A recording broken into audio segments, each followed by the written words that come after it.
Boa noite, aqui estamos de novo em Corumbá. A última quinta-feira estávamos ali em Campo Grande com o pastor Delcio Vezenick, que trouxe a palavra, né, de Elias. E hoje nós estamos aqui em Corumbá com o convidado Júnior César. Ele é obreiro ali no trabalho dilatário da Igreja Neotestamentária, juntamente com Samir, e ali eles trabalham ali em Ladário. E também me colabora comigo também, tanto aqui no Toque do Dia, sempre tem a cadeira cativa aqui já no Toque do Dia, e também quando tem oportunidade me ajuda para ir ali em Porto Soares, trazer a palavra ali também. Então o Júnior é bem ativo, né, e realmente pode dar um testemunho essa noite, deixar gravado aqui no Toque do Dia, que temos também no YouTube, né? Ali, Toque do Dia todo junto, estamos também presentes no YouTube, tem mais de 90 mensagens ali gravadas, que os irmãos podem escutar quando tem tempo, uma oportunidade de um tempo livre, tem as mensagens ali no Toque do Dia, com mais de 40 irmãos, né? Diversos irmãos, que tem dado o seu testemunho no Toque do Dia ali, no YouTube e no Face também, né, na página Toque do Dia. Tá bom? Então vamos chamar Júnior para trazer o que Deus tem colocado no seu coração, né? Ele vai transmitir hoje aqui no Toque do Dia. Por favor, Júnior, chega até aqui. Graça e paz, amados irmãos. É um privilégio poder mais uma vez compartilhar a palavra do Senhor, né? Essa palavra que nos traz esperança, nos traz regozijo, traz vida ao nosso espírito, nos fortalece, nos reveste com aquele bom ânimo para vencermos o mundo a cada dia, cada semana, um novo desafio, um novo problema, e de fé em fé, de glória em glória. Assim é a vereda do justo, né? A Bíblia diz. E eu gostaria de compartilhar um pouquinho com os irmãos amados nessa noite alguns pensamentos e alguns versículos, que a nossa base é bíblica, são palavras de espírito e vida, a Bíblia Sagrada, né? Ela é a palavra de Deus escrita, né, por homens inspirados divinamente, né, por Deus, né, através do Espírito Santo de Deus. E assim nós cremos. E eu trouxe como tema vontade. Né? Vontade. É um tema bem amplo. O que tem me chamado a atenção é que o ser humano ele tem agido muito em volta desse tema sobre vontade. Se você parar para pensar, você é movido quase que 100% por suas vontades. Às vezes essas vontades são boas, às vezes são ruins, às vezes são obrigações, ou às vezes também são metas que nós colocamos para nós mesmos cumprirmos e acabamos às vezes não conseguindo alcançar e nos frustramos, tudo envolvendo nossas vontades, né? Então muito se fala, né, sobre vontade. Hoje, nesse universo de mídia social, nós vemos pessoas, influenciadores, falando sobre desenvolvimento pessoal, sobre técnicas, né, para você ter uma rotina poderosa, uma rotina que vai mudar a sua vida, né? Falam muito sobre motivação, sobre disciplina, falam muito sobre procrastinação, né? E desenvolvimento pessoal, como eu já mencionei.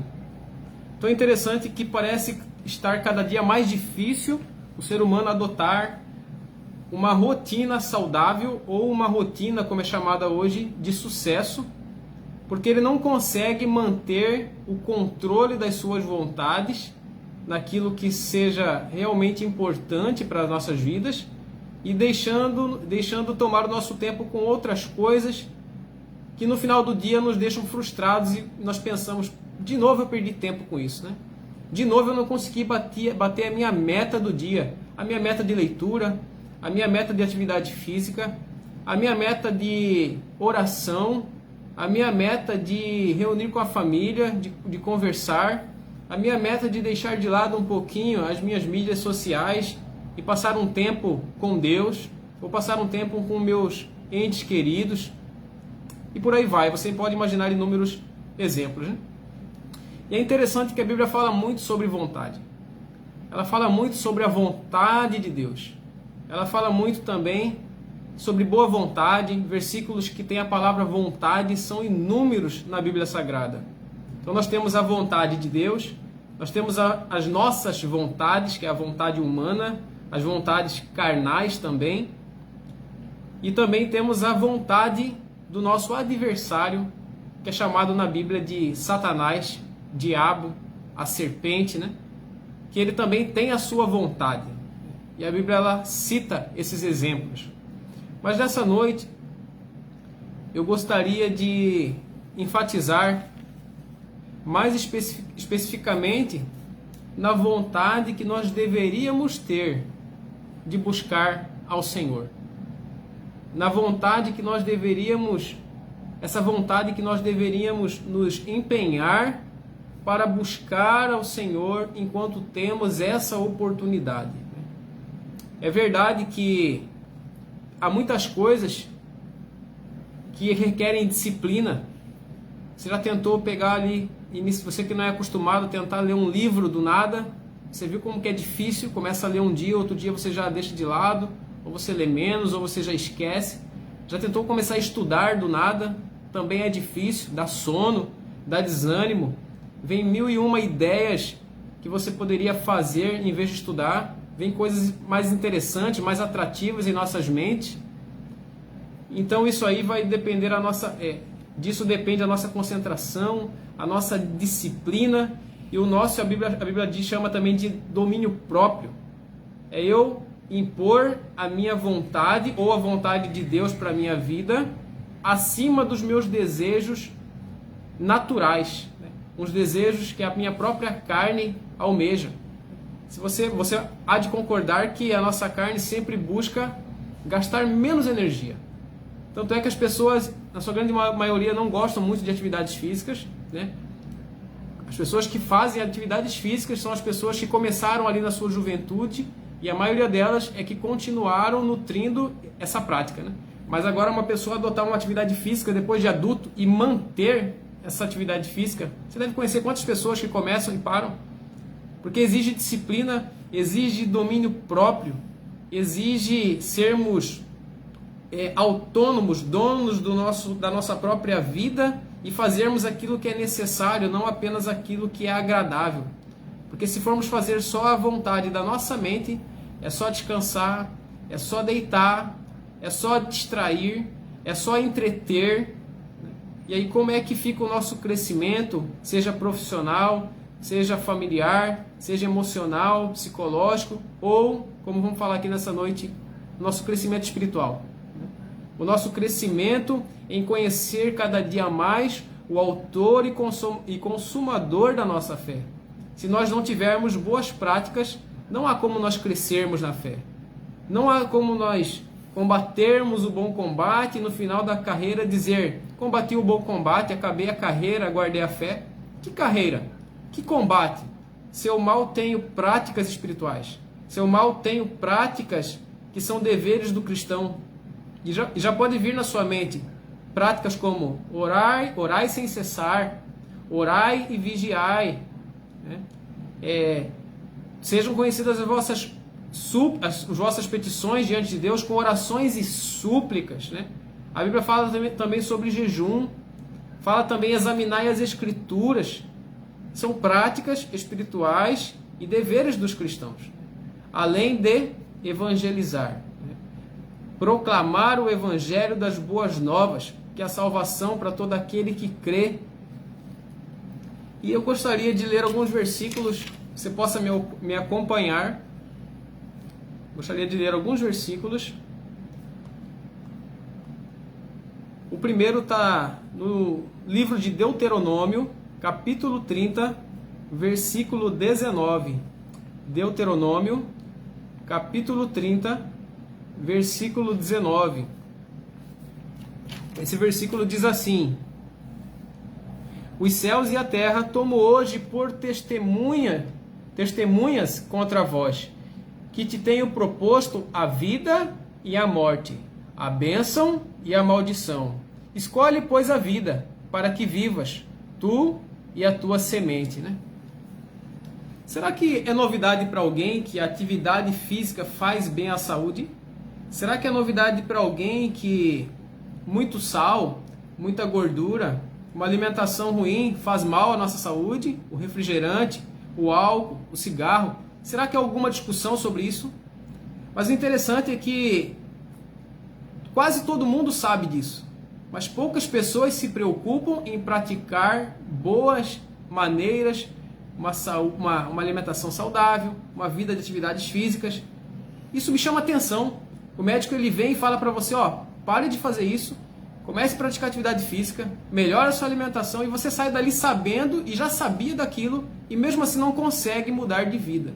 Porque muitas vezes não quer abrir mão dos prazeres que você tem, que você nutre, que você já é acostumado com esses hábitos. Isso é confortável, a nossa zona de conforto, não? E aí eu venho aqui para a Bíblia Sagrada e pego esse trecho em que Deus está falando ali ao povo: hoje coloco diante de você a bênção e a maldição.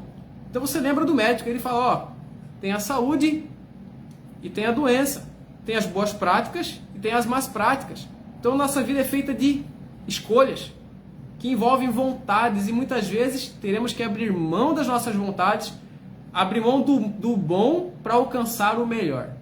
Abrir mão do que é agradável para alcançar uma finalidade melhor ainda.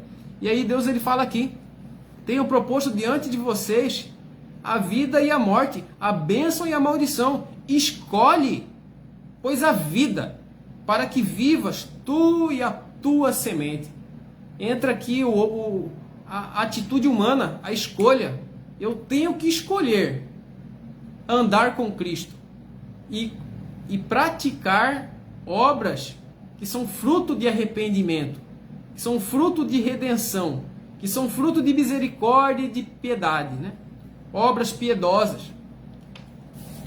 E continuando, nós temos ainda um versículo no livro de Jeremias, capítulo 33. Jeremias, capítulo 33, versículo 3, que o Senhor fala assim: clama a mim e responder-te-ei, e anunciar-te-ei coisas grandes e firmes que não sabes, né? Nenhuma novidade, né? Você provavelmente conhece esse versículo, né?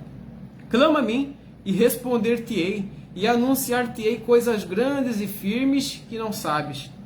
Me veio aqui à mente agora a prática da oração. Quantos de nós temos dúvida do poder e da necessidade de orarmos? Uma vez eu ouvi um pastor fazer essa pergunta, né? Falou: quantos aqui creem no poder da oração? Quase todo mundo, ou se não todos, levantaram suas mãos. Aí ele falou: mas por que que no dia da oração é o culto que menos enche o templo? No dia da oração é o culto mais minguado, é o culto que menos tem gente. Se você comparar com o culto de domingo à noite, a oração deve vir ali 10%, 15% dos irmãos.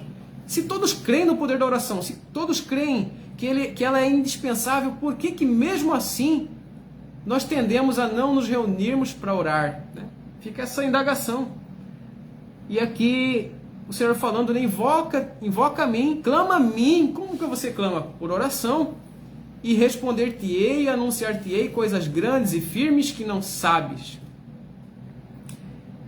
E ainda no livro de Jeremias, capítulo 29, versículo 13. Jeremias 29, 13.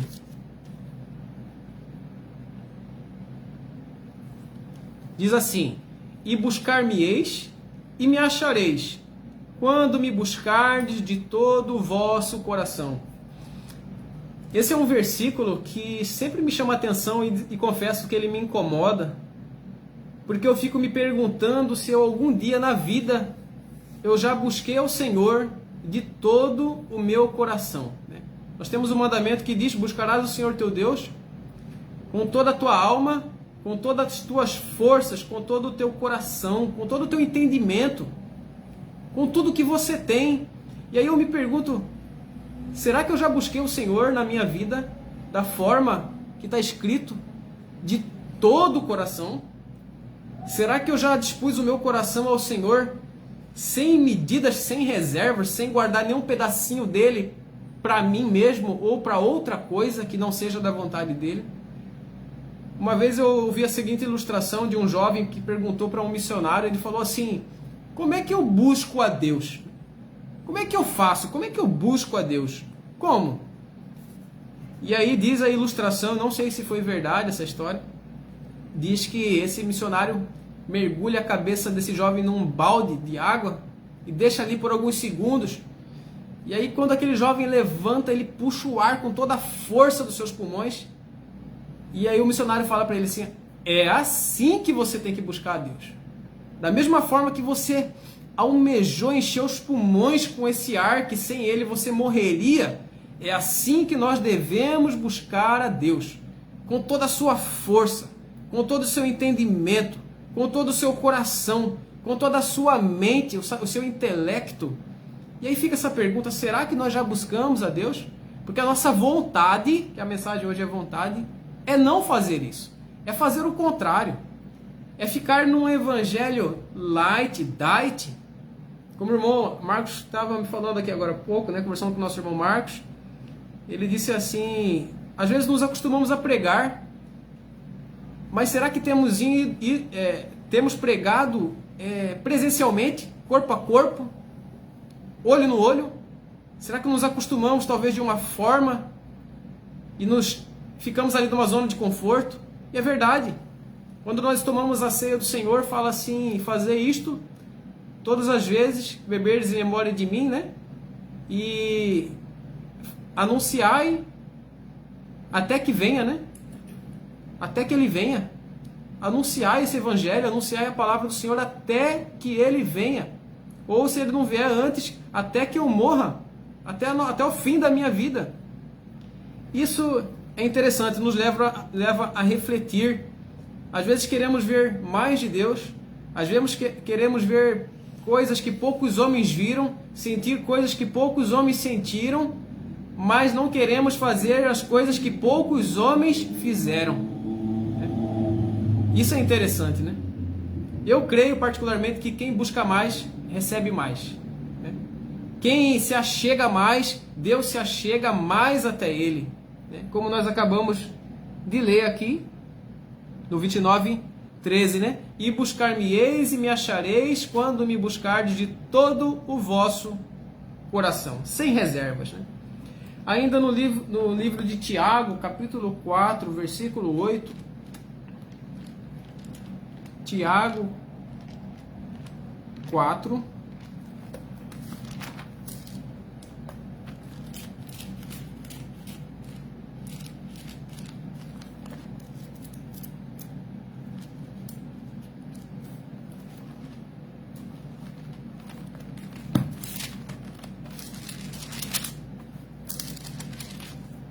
Tiago 4:8 diz assim: chegai-vos a Deus, e ele se chegará a vós. Alimpai as mãos, pecadores, e vós de duplo ânimo purificai os corações, né?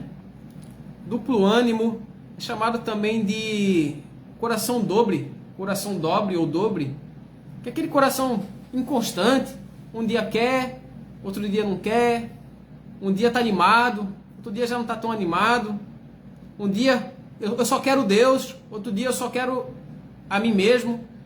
É um coração dobre, é um duplo ânimo. E tem um versículo que fala assim: não pense que o que tem coração dobre ou de duplo ânimo alcançará alguma coisa do Senhor, né? É bem grave isso.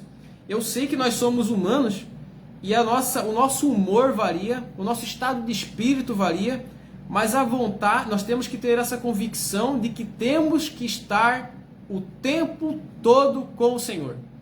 Senhor, hoje eu estou triste, mas eu sei que o Senhor está comigo. Senhor, hoje eu estou desanimado, mas eu sei que o Senhor está comigo. Senhor, hoje eu não estou feliz. Glória a Deus, aleluia, porque o Senhor também está comigo. Como Paulo disse, né? Quer vivamos, quer morramos, somos do Senhor. Né? Se eu viver é para Cristo, se eu morrer, glória a Deus, é para Cristo também. A nossa morte ou a nossa vida. Temos que ter essa convicção de que o nosso humor pode variar sim, o nosso estado de espírito pode variar sim e vai variar, mas o Senhor é o mesmo. Ele não fica menos poderoso quando eu estou desanimado, ele não me ama menos ou me ama mais se eu estou triste ou estou alegre, não. Ele me ama de igual forma, e a Bíblia fala que ele provou seu amor para conosco em ter dado Cristo Jesus para morrer por nós, sendo nós ainda pecadores. Então o amor dele realmente não é baseado no meu grau de ânimo, de entusiasmo, não. Ele é baseado na minha convicção e naquela confissão que eu fiz um dia, que eu reconheço que sou pecador e continuamos reconhecendo todos os dias que somos carentes da misericórdia e da graça de Deus todos os dias. Tem uma música que fala mais ou menos assim: sou como uma criança de colo que precisa ainda da mãe para se alimentar. E é assim que nós somos. Nós precisamos dele todos os dias da nossa vida. Não só no dia que nós nos encontramos com ele, quando nos convertemos, mas dia após dia precisamos dele, da sua misericórdia, da sua graça, pedindo a ele livramento, pedindo a ele bênçãos, pedindo a ele saúde, pedindo a ele misericórdia, pedindo a ele que nos ajude, porque não somos do mundo, mas estamos no mundo, né? E a Bíblia diz que o mundo jaz no maligno. E continuando ainda, mais um versículo.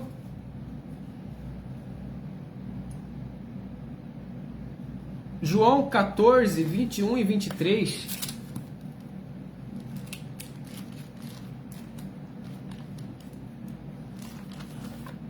João 14, 21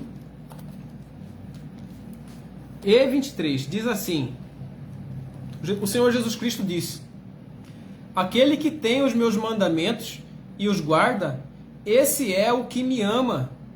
E aquele que me ama será amado de meu Pai. E eu o amarei e me manifestarei a ele. 23. Jesus respondeu e disse-lhe: se alguém me ama, guardará a minha palavra. E meu Pai o amará. E viremos para ele e faremos nele morada. Mais um versículo preocupante. Jesus ele está afirmando que quem o ama necessariamente guardará a palavra que ele deixou, que ele ensinou. Eu não posso dizer que eu amo a Deus, que eu amo ao Senhor Jesus Cristo, se eu não me importar com o que ele fala, se eu não me importar com a vontade dele, se eu não me importar com as leis do Senhor. Eu não posso dizer que ama, ele mesmo está dizendo: aquele que me ama guardará a minha palavra. E aí tem uma promessa: e meu Pai o amará, e viremos para ele, e faremos nele morada. Viu a importância de nós nos importarmos com a palavra do Senhor? Essa palavra que tem poder para condenar e tem poder para salvar. É a mesma palavra. A mesma palavra. Que ela nos mostra o problema do ser humano, a consequência do pecado, ela também nos traz a solução para o pecado e para uma conversão, para mudança de vida, para não andarmos mais como escravos do pecado, como éramos outrora, a Bíblia diz, né? E tudo isso envolve vontade, vontade de querer Jesus, vontade de querer estar com Jesus, vontade de ser usado por Ele, vontade de me interessar pela palavra e pelo que Ele pensa, o que Ele acha de mim, da minha vida. Como é que eu posso agradar a Ele cada vez mais? Porque eu amo, porque Ele nos amou primeiro. E no livro de Hebreus, capítulo 1, Hebreus capítulo 1,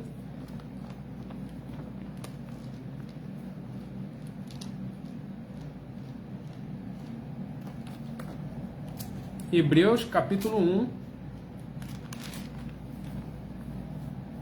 versículos de 1 a 3, diz assim: havendo Deus antigamente falado muitas vezes e de muitas maneiras aos pais pelos profetas, a nós falou-nos nestes últimos dias pelo Filho.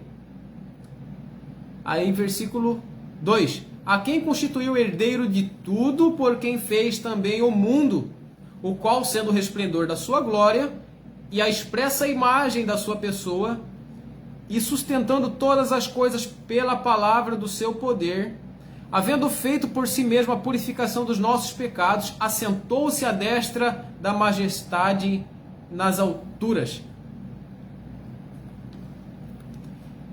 Eu trouxe esse tema de vontade, né?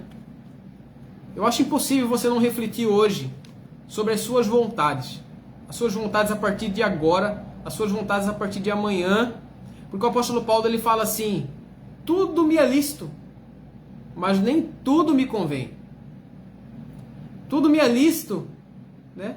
Mas eu não me deixarei dominar por nenhuma dessas coisas que me afastam de Deus, que combatem. Tem um versículo que ele fala assim: coisas que combatem contra a alma.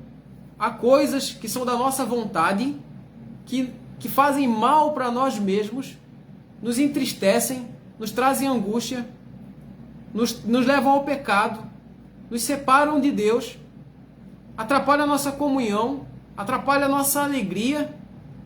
Então sim, o Evangelho exige renúncia.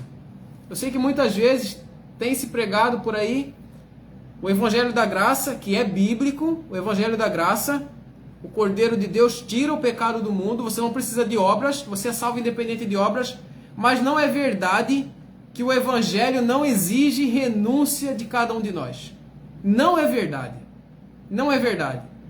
Quando você se converter, você vai ter que se atentar para o que o Senhor Jesus Cristo disse, para o que os preceitos que os apóstolos deixaram, inspirados por Deus. Você vai ter que se atentar, sim, porque Pedro ele falou assim: arrependei-vos e convertei-vos para que sejam cancelados os vossos pecados. Muitas vezes nós queremos apenas ouvir: Jesus me ama, eu também sou filho de Deus, Ele é o meu Salvador, o bom menino Jesus. Mas esquecemos que Ele não é um menino, Ele é o Deus homem que veio ao mundo, foi morto pelos nossos pecados, ressuscitou para a nossa justificação, ressuscitou, assentou-se à destra de Deus e julgará a todos um dia. Ele assentou-se acima de todos. A Bíblia diz que Deus fez o nome de Jesus acima de todo e qualquer nome. Ele não ficou apenas como um menino. Ele é o Rei dos Reis, o Senhor dos Senhores, o Filho do Deus Altíssimo. E queremos, às vezes, apenas colocar Jesus como se tivesse só um canto na nossa vida. Ah, eu lembro dele na Páscoa. Eu lembro dele no Natal. O bom menino Jesus. Aí eu apelo para Maria. Oh, Maria, Mãe de Deus, tem misericórdia de mim. Como se eu fosse um coitadinho. Mas na verdade que eu não quero entender que eu preciso me arrepender e converter dos meus maus caminhos. Eu preciso entender que Jesus é o único mediador entre Deus e o homem. Eu costumo dizer que lá no céu não tem uma janela por onde você pode pular, não tem uma porta quebrada por onde você pode entrar sem ser notado. Lá não tem corrupção, lá não tem jeitinho brasileiro. É somente uma porta. E essa porta se chama Cristo.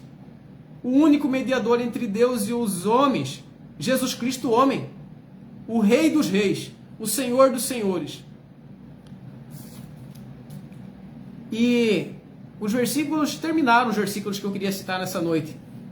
Eu queria chamar a sua atenção, você que já conhece a Cristo, você que já tomou essa decisão de fé, de confessar o Senhor Jesus Cristo como Senhor e Salvador da sua vida, eu gostaria de convidá-lo, assim como eu quero buscar também junto, a praticar, a exercitar práticas espirituais que te façam crescer, que façam a tua fé crescer, que façam esse duplo ânimo diminuir e ser mais constante na presença de Deus, que me façam ser mais útil na obra, no ministério da igreja onde congrego, que me faça ser mais útil como um missionário, como um pregador, como um discipulador, como um conselheiro, que faça de mim um vaso de honra nas mãos do Senhor. Tem um versículo que diz que aquele que se purificar destas coisas será vaso para honra, usado para toda boa obra, para uso do Senhor. Então nós precisamos tomar atitudes corretas, abdicar de vontades que não fazem bem, que são contra a palavra do Senhor. Precisamos negar a nós mesmos, tomar a nossa cruz e seguir a Cristo. O Evangelho não é fácil de viver. Não vou mentir para você aqui.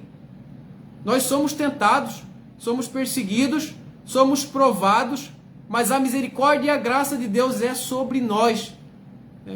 Esse dia, minha esposa compartilhou uma postagem, se eu não me engano, de Spurgeon, que ele disse assim: o material com que sou feito necessita que eu seja repreendido por Deus constantemente.